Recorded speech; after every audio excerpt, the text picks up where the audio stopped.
سيئات أعمالنا من يهده الله فلا مضل له ومن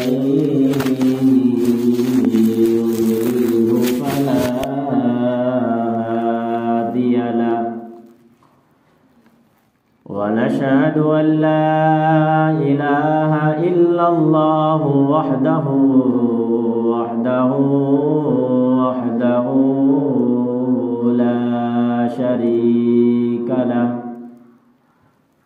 لا شريك له ولا نذير له ولا معين له ولا مثل له ولا مثال له. أما بعد فأعوذ بالله من الشيطان الرجيم. بسم الله الرحمن الرحيم. الرجال قوامون على النساء بما فضل الله بعضهم على بعض.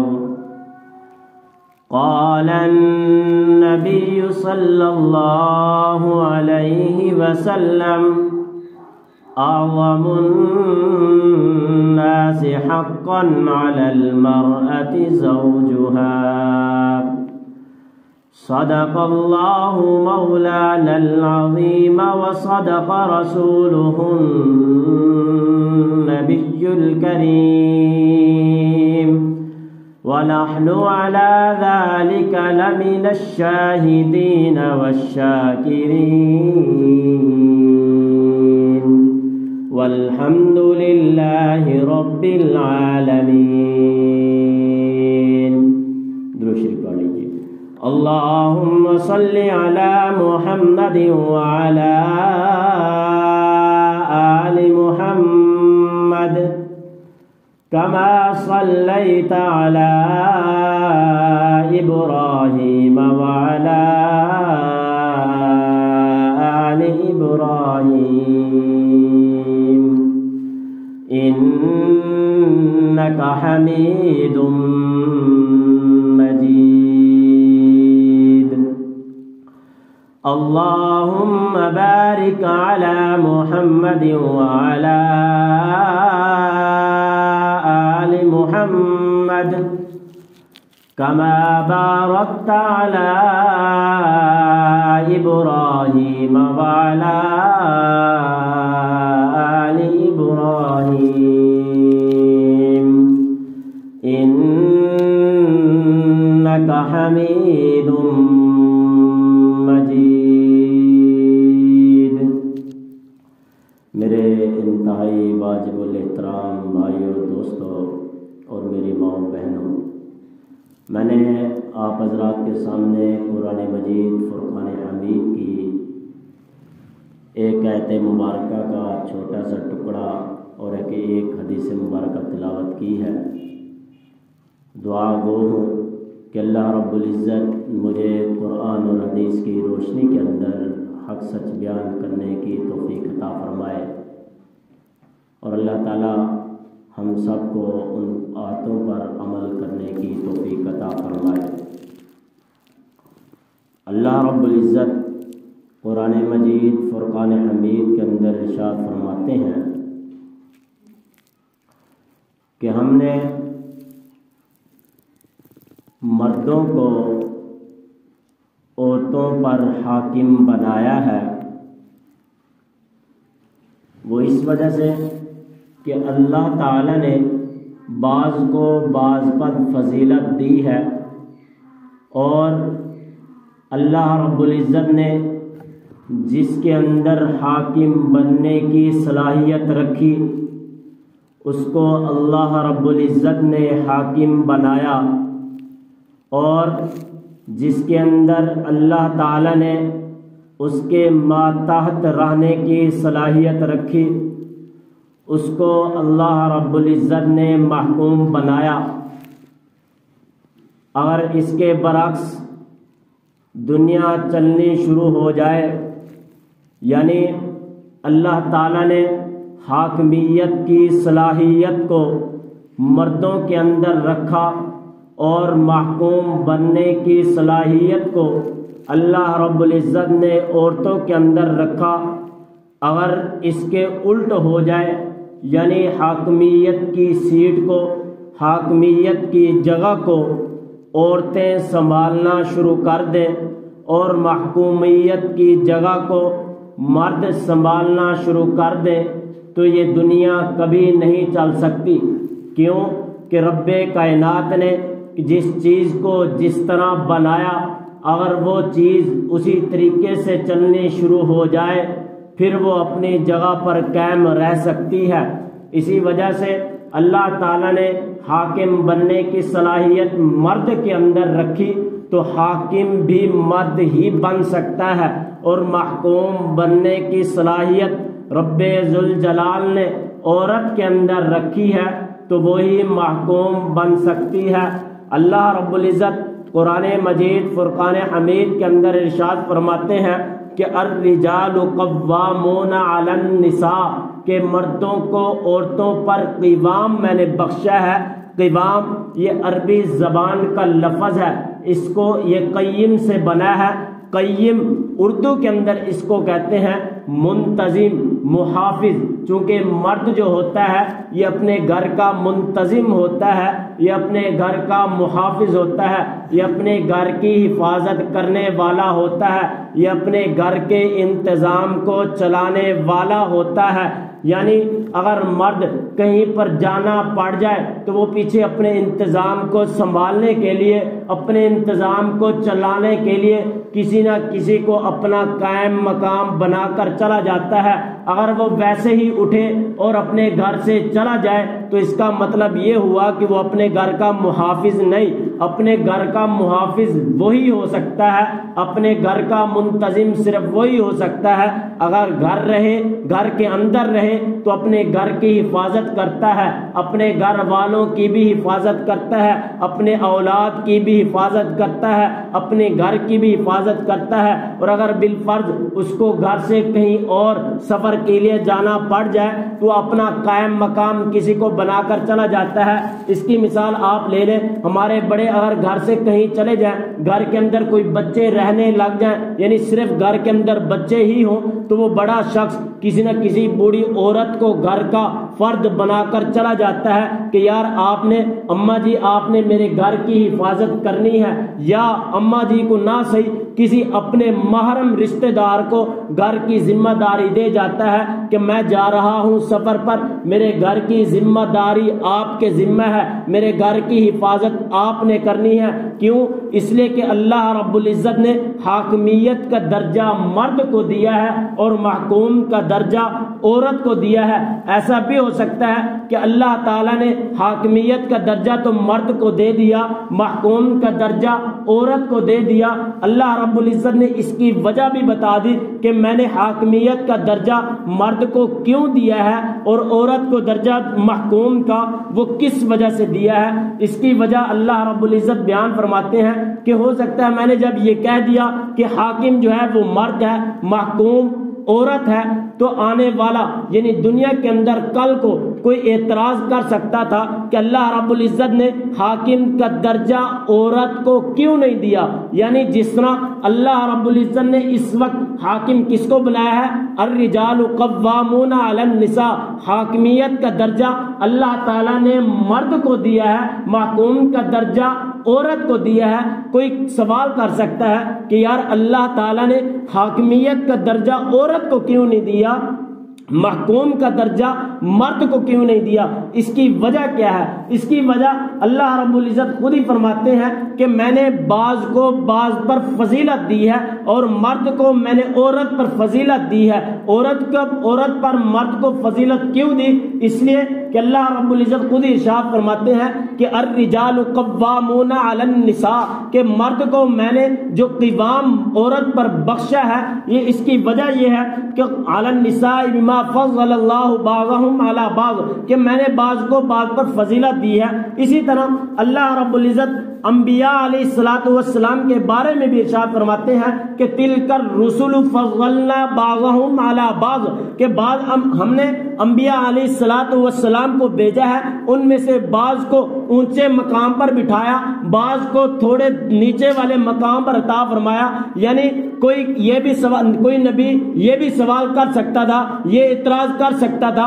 اللہ رب العزت سے یہ کہہ سکتا تھا کہ اے رب ذوالجلال، آپ نے امام الانبیاء سرور کونین صلی اللہ علیہ وسلم جو کہ یتیم شخص ہے اس کو آپ نے امام الانبیاء بنایا، ہم یتیم نہیں، ہمیں ایک صرف نبی بنایا، اس کا اتنا اونچا مقام رکھا، وہ ہے بھی یتیم، اتنا اونچا مقام کیوں رکھا؟ اس لیے کہ اللہ رب العزت نے خود ہی فرما دیا کہ تلک الرسل فضلنا بعضهم علی بعض، ہم نے بعض رسولوں کو بعض پر فضیلت دی ہے۔ جب اللہ تعالیٰ نے خود ہی فضیلت دے دی کہ ہم نے فلاں کو اونچا مقام دیا، فلاں کو تھوڑا نچلے مقام کے اندر رکھا، پھر ہمارا حق نہیں بنتا کہ اللہ تعالیٰ کی یہ عطا کی ہوئی بات کے اندر ہم اپنی بات پر اعتراض کریں کہ یار اللہ تعالیٰ نے فلاں کو اتنی فضیلت دی، فلاں کو نچلی فضیلت دی، اس کی وجہ کیا ہے؟ جب اللہ تعالیٰ نے خود ہی بتا دیا کہ میں نے حاکمیت کا درجہ مرد کو دیا ہے، محکوم کا درجہ عورت کو دیا ہے، پھر ہمارا حق نہیں بنتا کہ یار اللہ رب العزت نے حاکمیت کا درجہ عورت کو کیوں نہیں دیا؟ اس سے پتہ چلا کہ مرد جو ہے یہ مرد اپنے عورت پر حق رکھتا ہے، مرد کا حق اللہ تعالیٰ نے عورت پر سب سے زیادہ رکھا ہے۔ دوسرا، اللہ رب العزت نے یہاں پر آپ علیہ الصلوۃ والسلام کا ارشاد فرمایا کہ اعظم الناس حقا علی المرأة زوجها، کہ لوگوں میں سے سب سے زیادہ عظیم شخص، لوگوں میں سے اعظم الناس، لوگوں میں سے سب سے زیادہ عظیم شخص حق کے اعتبار سے علی المرأة زوجها، وہ شخص ہے کہ عورت اپنے زوج پر زیادہ حق رکھتی ہے، یعنی حق کے اعتبار سے عورت پر زیادہ حق ہے کہ وہ اپنے شوہر کی خدمت کرے، وہ اپنے شوہر کی ہر بات کو مانے، اپنے شوہر کی نافرمانی نہ کرے، اپنے شوہر کے آگے اونچی آواز سے بات چیت نہ کرے۔ ہاں، آپ علیہ الصلوۃ والسلام کا فرمان ہے کہ اگر عورت کے ساتھ مرد پر جو حق ہے، اگر اس کے اندر کوئی ایسی بات آ جائے کہ ایک بندے کے والدین ہیں وہ تندرست ہیں، مالی معاونت بھی ٹھیک ہے اور جسم کے اعتبار سے بھی ٹھیک ہے، تندرست ہیں، صحت مند ہیں اور اپنے کاروبار خود بھی کر سکتے ہیں، لیکن یہاں پر اگر اس کے والدین اپنے بیٹے سے کچھ مانگنا چاہیں لیکن اس کا بیٹا زیادہ مالدار نہیں ہے، صرف اتنا حق رکھتا ہے کہ وہ صرف اپنی بیوی بچوں کا حق ادا کر سکے، اپنی بیوی بچوں کا خرچہ ادا کر سکے، تو والدین چونکہ مالدار بھی ہیں، والدین چونکہ اپنا خود انتظام کر بھی سکتے ہیں، والدین خود مالی معاونت کر سکتے ہیں، والدین خود کما بھی سکتے ہیں، تو اس وقت والدین کا حق نہیں بنتا کہ اپنے بیٹے سے کچھ مانگے۔ ہاں، اس وقت بیٹے کا بھی یہ حق نہیں بنتا کہ اپنے ماں باپ کی خدمت کرے، بلکہ اس پر بھی اس وقت زیادہ حق ہے کہ وہ اپنے بیوی بچوں کی خدمت کرے، اپنی بیوی بچوں پر خرچ کرے۔ آپ علیہ الصلوۃ والسلام کا فرمان ہے کہ جو بیوی اپنے خامد کے ساتھ خوش رہتی ہے، جس شخص کا خامد یعنی جس عورت کا خامد اپنی بیوی سے خوش ہو، آپ علیہ الصلوۃ والسلام کا فرمان ہے کہ وہ کل قیامت کے دن اللہ رب العزت اسے فرمائیں گے کہ جا، جس دروازے سے جنت کے دروازے سے جنت کے اندر داخل ہونا چاہے جا، داخل ہو جائے۔ اس کی مثال آپ یہ لے لیں کہ آپ علیہ الصلوۃ والسلام نے اپنی لخت جگر حضرت فاطمہ الزہرا رضی اللہ تعالی عنہ سے ارشاد فرمایا تھا کہ اے فاطمہ، میں آپ کو ایک واعظ اور ایک نصیحت کرنا چاہتا ہوں۔ حضرت فاطمہ فرماتی ہیں کہ میں نے کہا ابا جان فرمائیے۔ آپ علیہ الصلوۃ والسلام نے ارشاد فرمایا کہ اے فاطمہ، حضرت علی رضی اللہ تعالی عنہ کا آپ پر اتنا حق ہے کہ آپ اسے خوش کر کے رکھیں، آپ سے وہ ناراض نہ ہو۔ ہاں، اگر آپ ان کی خدمت نہیں کرتی، آپ ان کی نافرمانی نہ کرتی، یہ نہ سمجھنا کہ میرا باپ امام الانبیاء ہے، میرا باپ امام الانبیاء ہے، میں بچ جاؤں گی، نہیں، بلکہ اگر آپ کا خامد آپ سے خوش ہے، آپ کا خامد آپ سے راضی ہے، تو سمجھ لے آپ کے لیے جنت پکی ہے۔ ورنہ اگر آپ کا خامد آپ سے خوش نہیں، آپ کا خامد آپ سے ناراض ہے، تو سمجھ لے آپ کے لیے جہنم پکی ہے۔ بلکہ آپ علیہ الصلوۃ والسلام کا فرمان بھی ہے کہ اگر ایک عورت اپنے خامند سے، ایک عورت کا خامند اس سے ناراض ہے اور وہ رات پوری اپنے خامند، اس کا خامند اس سے ناراض رہتا ہے، تو وہ پوری رات گناہگار کے اندر ہوگی۔ بلکہ آپ علیہ الصلوۃ والسلام نے فرمایا کہ اللہ رب العزت بھی فرشتوں سے کہتے ہیں کہ اس عورت پر لعنت کرتے رہو، لعنت کرتے رہو، لعنت کرتے رہو پوری رات، جب تک یہ اپنے خامند کو راضی نہ کر لے۔ اور دوسرا، اگر اس کا خامند اس سے ناراض ہے، وہ ناراض ہونے کی صورت کے اندر اس دنیا سے چلی گئی، تو آپ علیہ الصلوۃ والسلام نے ارشاد فرمایا کہ وہ جہنمی ہے۔ کیوں؟ اس لیے کہ وہ اپنے خامند کو ناراض کر کے گئی ہے، وہ اپنے خامند کو ناراض کر کے گئی ہے۔ اس لیے آپ علیہ الصلوۃ والسلام نے ارشاد فرمایا کہ اگر آپ کا خامند آپ سے راضی ہے، آپ کا خامند آپ سے خوش ہے، تو سمجھ لو آپ کے لیے جنت پکی۔ اس لیے کوشش کریں کہ آپ اپنے خامند کو خوش رکھیں۔ دوسرا، آپ علیہ الصلوۃ والسلام سے ایک صحابی آپ علیہ الصلوۃ والسلام کی خدمت کے اندر حاضر ہوئے اور آپ علیہ الصلوۃ والسلام سے عرض کیا، اے اللہ کے رسول، آپ علیہ الصلوۃ والسلام کی خدمت کے اندر حاضر ہوئے اور آپ علیہ الصلوۃ والسلام سے ارشاد فرمایا، اے اللہ کے رسول، اچھی بیوی کون سی ہے؟ اچھی بیوی کون سی ہے؟ تو آپ علیہ الصلوۃ والسلام نے اس صحابی سے فرمایا کہ بیٹھ جاؤ، اور صحابہ کرام بھی بیٹھے تھے۔ تو اس وقت آپ علیہ الصلوۃ والسلام نے صحابہ کرام سے فرمایا، آپ علیہ الصلوۃ والسلام نے فرمایا کہ اس شخص نے بہت ہی اچھا سوال کیا ہے۔ وہ سوال کیا کیا تھا کہ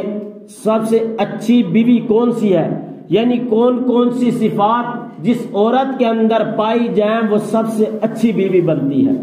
تو آپ علیہ الصلوۃ والسلام نے ارشاد فرمایا کہ سب سے اچھی بیوی وہ ہے کہ جس کو اس کا خامد دیکھ کر خوش ہو جائے، جس کا خامد اس کو دیکھ کر خوش ہو جائے، یعنی اس کی گفتگو کے انداز سے خوش ہو، اس کی اولاد کی تربیت سے خوش ہو، اس کے لباس سے خوش ہو، اس کی اولاد کی تربیت سے، اس کے کھانے کے انداز سے اور اس کے ہر لحاظ سے، یعنی اس کا جو بھی انداز ہے، اس کا شوہر اس کو دیکھتا چلا جائے تو اس سے خوش ہوتا چلا جائے۔ یہ سب سے اچھی بیوی ہے۔ اور دوسرا، آپ علیہ الصلوۃ والسلام نے دوسری چیز جو دوسری شرط فرمائی وہ یہ فرمائی کہ سب سے اچھی بیوی وہ ہے کہ جو اپنے خامد کی اطاعت کرنے والی ہو، جو اپنے خامد کی فرما بردار ہو۔ اور تیسری چیز یہ ارشاد فرمائی کہ سب سے اچھی بیوی وہ ہے کہ جو اپنے خامد کی موجودگی کے اندر یا اپنے خامد کی غیر موجودگی کے اندر اس کے مال کی، اس کے اولاد کی، اس کے گھر کی، ہر چیز کی حفاظت کی ذمہ داری لے رہے، سب سے اچھی بیوی بھی ہے۔ یعنی تین چیزیں آپ علیہ الصلوۃ والسلام نے اچھی عورت ہونے کی، اچھی بیوی ہونے کی صفات کو ذکر فرمایا، یعنی وہ سب سے اچھی بیوی ہے۔ علماء نے لکھا ہے کہ جس بیوی کے اندر یہ صفات پائی جائیں، یعنی اس عورت کو چاہیے کہ وہ اپنے خامند کے انداز کو، اس کے مزاج کو، یعنی اس کے خوش ہونے کو، اس کی ہر بات کو اس کے اندر ڈھونڈے کہ میرا خامند کس چیز سے خوش ہوتا ہے، کس لباس سے خوش ہوتا ہے، میری کس گفتگو سے خوش ہوتا ہے، تو اس کو چاہیے اس طرح کی اپنی گفتگو کو اپنائے، اس کو چاہیے کہ اس طرح کا لباس پہنے، اس کو چاہیے اس طرح کے کھانے اپنے خامد کے لیے تیار کرے، یعنی جن چیزوں سے اس کا خامد خوش ہوتا ہے ان چیزوں کو اپنانے کی کوشش کرنی چاہیے۔ دوسرا، آپ علیہ الصلوۃ والسلام کا ایک فرمان اور بھی ہے۔ آپ علیہ الصلوۃ والسلام نے ارشاد فرمایا کہ اگر میں کسی کو سجدہ کرنے کا حکم دیتا تو بیوی کو حکم دیتا کہ وہ اپنے خامند کو سجدہ کرے۔ یعنی یہاں پر بھی اللہ آپ علیہ الصلوۃ والسلام نے مرد کے مقام کو بتایا ہے کہ مرد کا مقام جو ہے وہ عورت کے مقام سے زیادہ ہے، مرد کا درجہ عورت کے درجے سے زیادہ ہے۔ اس کا ایک پس منظر ایک واقعے کی طرف ہے کہ ایک مرتبہ حضرت قیس بن سعد رضی اللہ تعالیٰ عنہ ایک جگہ سے آئے اور آ کر آپ علیہ الصلوۃ والسلام سے عرض کیا کہ اے اللہ کے رسول، میں فلاں جگہ پر گیا تھا، تو فلاں جگہ پر جانے کے بعد میں نے دیکھا کہ لوگ یعنی رعایا جو ہے وہ اپنے بڑوں کو، وڈیروں کو، جو ان کے وہاں کے سردار ہیں، ان کو جھک کر سلام کرتے ہیں، ان کو سجدہ کرتے ہیں، ان کے سامنے جھک جاتے ہیں۔ تو آپ علیہ الصلوۃ والسلام سے عرض کیا اے اللہ کے رسول، وہ تو وڈیرے ہیں، وہ تو سردار ہیں، آپ تو امام الانبیاء بھی ہیں، آپ تو ہر قسم کے دین کے لحاظ سے بھی اعلیٰ ہیں، دنیا کے لحاظ سے بھی اعلیٰ ہیں، آپ تو امام الانبیاء بھی ہیں۔ ہمارا حق یہ ہے کہ ہم آپ کو سجدہ کریں، ہمارا حق یہ ہے کہ ہم آپ کے سامنے جھکنے کی کوشش کریں۔ اسی طریقے سے حضرت معاذ بن جبل رضی اللہ تعالیٰ عنہ بڑے مشہور صحابی ہیں، یہ بھی شام سے سفر کر کے آئے تو وہاں پر انہوں نے بھی ایک لوگوں کو دیکھا کہ وہاں پر بڑے بڑے لوگ جو ہیں، ان کے سردار جو ہیں، ان کی رعایا ان کے سامنے جا کر جھکتی ہے، ان کی رعایا ان کے سامنے جا کر سجدہ کرتی ہے۔ تو وہ بھی حضرت معاذ بن جبل رضی اللہ تعالیٰ عنہ جب شام سے سفر کر کے واپسی مدینہ آئے تو آ کر آپ علیہ الصلوۃ والسلام آپ علیہ الصلوۃ والسلام کو سلام کیا تو سلام کرتے ہوئے جھک گئے، قریب الی السجدہ، یعنی اتنے قریب تھے کہ ہو سکتا تھا کہ سجدے کے اندر چلے جاتے، یعنی آپ علیہ الصلوۃ والسلام کو اس طرح جھک کر سلام کیا۔ تو آپ علیہ الصلوۃ والسلام نے حضرت معاذ بن جبل رضی اللہ تعالی عنہ سے فرمایا کہ اے معاذ کیا ہو گیا ہے، کیوں جھک رہے ہیں؟ تو حضرت معاذ بن جبل رضی اللہ تعالی عنہ نے فرمایا کہ اللہ کے رسول، میں شام گیا تھا تو میں نے وہاں دیکھا کہ لوگ اپنے وڈیروں کو، اپنے بڑوں کو سجدہ کر رہے ہیں۔ تو آپ علیہ الصلوۃ والسلام نے اس موقع پر حضرت معاذ بن جبل رضی اللہ تعالیٰ عنہ سے ارشاد فرمایا تھا، لو کنت آمر احدا ان یسجد لاحد لامرت النساء ان یسجد لازواجہن، اگر میں کسی کے سامنے جھکنے کی اجازت دیتا تو عورت کو اجازت دیتا کہ وہ اپنے خامد کے سامنے جھکے، لیکن اجازت نہیں دی۔ اگر دیتا تو عورت کو حکم دیتا کہ وہ اپنے خامد کو سجدہ کرے، اپنے خامد کے سامنے جھکے۔ یعنی یہاں پر بھی آپ علیہ الصلوۃ والسلام نے مرد کے مقام کو عورت کے مقام سے زیادہ بتایا، مرد کے درجے کو عورت کے درجے سے زیادہ بتایا کہ مرد کا درجہ عورت سے زیادہ ہے۔ اسی لیے تو اللہ رب العزت نے ارشاد فرمایا الرجال قوامون علی النساء، کہ ہم نے مردوں کو قوام بخشا ہے عورتوں پر، مردوں کو عورتوں کا حاکم بنایا ہے، حاکمیت کا درجہ دیا ہے۔ آج ہمارے ہاں لوگ تہذیب تمدن کی طور پر خاص طور پر عورتوں سے یہ کہتے ہیں کہ آپ مردوں کے برابر کا معائنہ کریں، آپ کو چاہیے کہ آپ کے مردوں نے آپ کو گھر کے اندر قید کر کے رکھا ہوا ہے، آپ باہر نکلیں اپنے مردوں کا مقابلہ کریں، آپ کو اپنے گھر کے اندر رکھا ہوا قید کر کے، آپ باہر کیوں نہیں نکلتی، آپ باہر کا کام کیوں نہیں کر سکتی، آپ جائیں دفتروں میں کام کریں، بازاروں میں کام کریں، کیوں نہیں کر سکتی؟ لیکن یہ جو تہذیب تمدن کے لوگ ہماری عورتوں کو گھروں سے باہر نکالنے کی کوشش کر رہے ہیں کہ آپ اپنے مردوں کا مقابلہ کریں، یہ اصل کے اندر حقیقت کے اندر ہماری عورتوں کو قید سے چھڑاتے نہیں ہیں، بلکہ ہماری عورتوں پر اور زیادہ بوجھ ڈالتے ہیں۔ کیسے کہ عورتیں گھر کے اندر ہوں، گھر کے کام بھی کرتی ہیں، اولاد کی تربیت بھی کرتے ہیں، اولاد کی دیکھ بھال بھی کرتی ہیں، گھر کی دیکھ بھال بھی کرتی ہیں، اور پھر جب بازار کے اندر جائیں وہاں بھی کام کرتی ہیں، اور دفتروں کے اندر جائیں وہاں بھی کام کرتی ہیں۔ لیکن یہ لوگ اصل کے اندر ہماری عورتوں کو صرف کام کرنے کے لیے باہر نہیں نکال رہے، بلکہ اپنی تسکین کے لیے، تاکہ ہم بازاروں کے اندر جائیں وہاں پر بھی ہم اپنی تسکین حاصل کریں، عورتوں کو دیکھ کر دفتروں کے اندر جائیں تو وہاں پر بھی ہم اپنی عورتوں کو دیکھ کر تسکین حاصل کریں۔ یہ ہماری عورتوں پر اور زیادہ بوجھ ڈالا جا رہا ہے، اس لیے کوشش کریں اپنی عورتوں کو اپنے گھر کے اندر محفوظ رکھیں۔ اور آپ علیہ الصلوۃ والسلام نے بیوی کو جو مقام دیا ہے کہ آپ نے اپنے مرد کی خدمت کرنی ہے، خدمت کیسے کرنی ہے کہ آپ کا خامد آپ پر اگر تشدد و ظلم کرتا ہے تو آپ کو چاہیے کہ اپنے خامد کو صرف اور صرف آسانی کے ساتھ، یعنی اسے کسی سہولت کے ساتھ سمجھا سکتی ہیں تو سمجھائیں، اسے روکیں کہ آپ پر غصہ نہ ہو۔ اور آپ نے اپنا ایک شب بھی، ایک لفظ بھی اپنے خامد سے اونچا بول دیا تو سمجھ لیں آپ نافرمان ہیں۔ اور نافرمان کے بارے میں آپ علیہ الصلوۃ والسلام نے ارشاد فرمایا کہ اس کی نا عبادت قبول ہے، کیوں؟ اس لیے کہ وہ اپنے خامد سے اونچا بولتی ہے۔ جب اونچا بولے گی تو ظاہری بات ہے ہمارے گھر کے اندر فساد برپا ضرور ہوگا۔ اس لیے اللہ رب العزت نے جسے حاکم بنایا ہے، حاکم ہی اپنے محکوم کے سامنے بول سکتا ہے، حاکم ہی اپنی حاکمیت اپنی محکوم کے سامنے چلا سکتا ہے، عورت کو چلانے کا کوئی حق نہیں ہے۔ ہاں اگر معائنہ کرنے پہ آ جائیں، یعنی آج کل لوگ جو کہتے ہیں کہ ہماری عورتیں اپنے مردوں کا مقابلہ کریں، اپنے عورتوں کے ساتھ کھڑی ہوں، تو ہمارے یہاں لوگ، ہمارے حکومتی لوگ خاص طور یہی کہتے ہیں کہ ہماری عورتوں کو باہر نکلنا چاہیے، ساتھ والوں کا مقابلہ کرنا چاہیے۔ تو کیوں نہیں؟ اپنی تنخواہیں لاکھ لاکھ، 5-5 لاکھ، 10-10 لاکھ لیتے ہیں، تو ہماری یہ غریب عوام جسے عورت کو باہر نکال کر اس کے سامنے کھڑا کیا جاتا ہے، تو یہاں بھی توازن کریں، مقابلہ کریں، یعنی عام غریب عوام کو بھی اپنے ساتھ کھڑا کریں۔ جس طرح آپ 5 لاکھ 10 لاکھ کی تنخواہ لیتے ہیں تو غریب عوام کو بھی ویسی تنخواہ دینی چاہیے۔ یہ ایک اللہ تعالیٰ نے ایک نظام بنایا، جس طرح نظام بنایا اس کو ویسا ہی نظام چلنے دیا جائے، اور اس کے الٹ کیا جائے گا تو نظام درم برم ہو جائے گا۔ اس لیے اللہ تعالیٰ نے الرجال قوامون علی النساء فرمایا کہ مردوں کو عورتوں پر ہم نے فضیلت دی ہے، مردوں کو عورتوں پر حاکم بنایا ہے، تو مردوں کو عورتوں پر حاکم ہی رہنے دیا جائے۔ اگر عورتوں کو مردوں کا حاکم بنا دیا تو یہ نظام درم برم ہو جائے گا، یہ نظام کبھی نہیں چل سکتا۔ اس لیے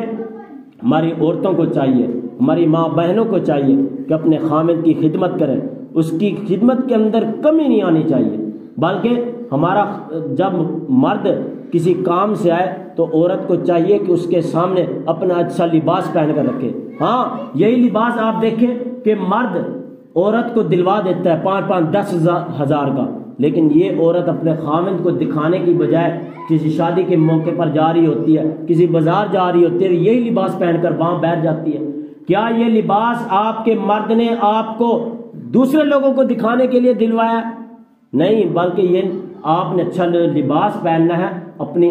اپنے خامد کے سامنے پہنے، تاکہ آپ کا خامد آپ کو دیکھ کر خوش ہو، آپ سے راضی ہو۔ جب آپ کا خامد آپ سے راضی ہوگا تو وہ کسی دوسری عورت کی طرف اپنی نظر ڈالنے کی کوشش نہیں کرے گا۔ کیوں؟ اس لیے کہ جب اس کی عورت، اس کی بیوی، اس کی گھر والی جب اس کو خود خوش رکھ سکتی ہے تو وہ خامد جو ہے کسی اور عورت کی طرف اپنی نظر نہیں جھکائے گا۔ دعا ہے کہ اللہ رب العزت ہمیں ان تمام باتوں پر عمل کرنے کی توفیق عطا فرمائے۔ وآخر دعوانا الحمدللہ رب العالمین۔